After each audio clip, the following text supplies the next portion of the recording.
We will take PBR 322 as an example for cloning vector. So here PBR stands for plasmid for Bolivar and Rodriguez, and this is the first constructed vector. Constructed vector means artificially synthesized. They are not naturally available directly, but it is artificially synthesized plasmid vector.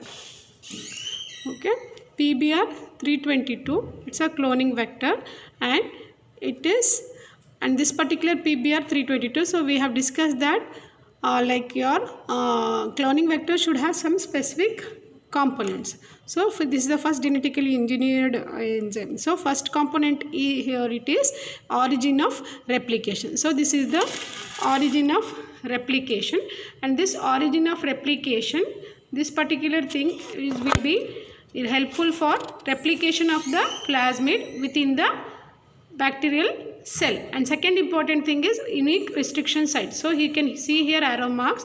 These will be having the restriction site. Restriction sites are nothing but they are the recognizable DNA sequences by the restriction endonucleases, and at these sites, these are the arrow marks. So at these sites the restriction endonucleases will cut the vector, and at this site only we can able to insert the foreign DNA. You can see the various enzyme BAMH1. This is the restriction site for BAMH1. Likewise we can have PVU1. So this is the restriction site for PU1, and PST1. This is the restriction site for PST1. Similarly we can also have the SAL1. So this is the restriction site for SAL1. So first thing is the vector will be having a origin of replication, and this origin of replication will help the vector for its replication inside the host cell.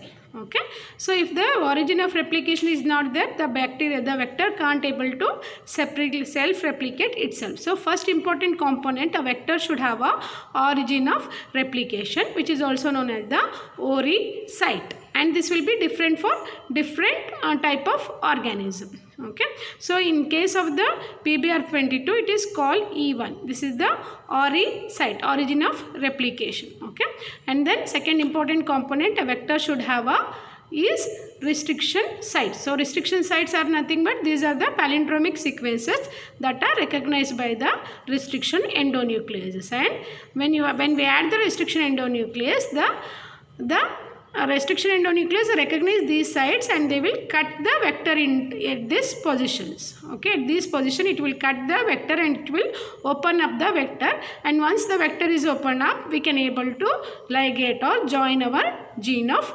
interest.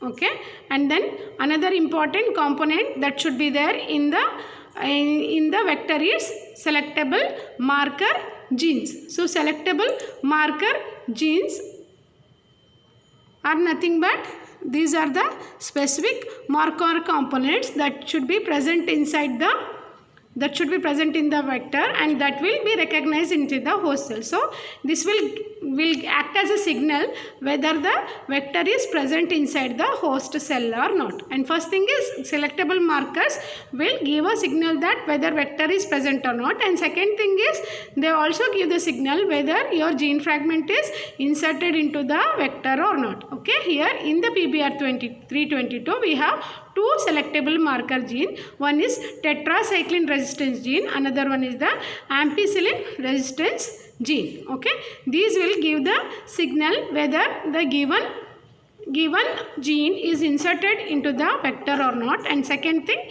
whether the vector is properly inserted into the host cell or not.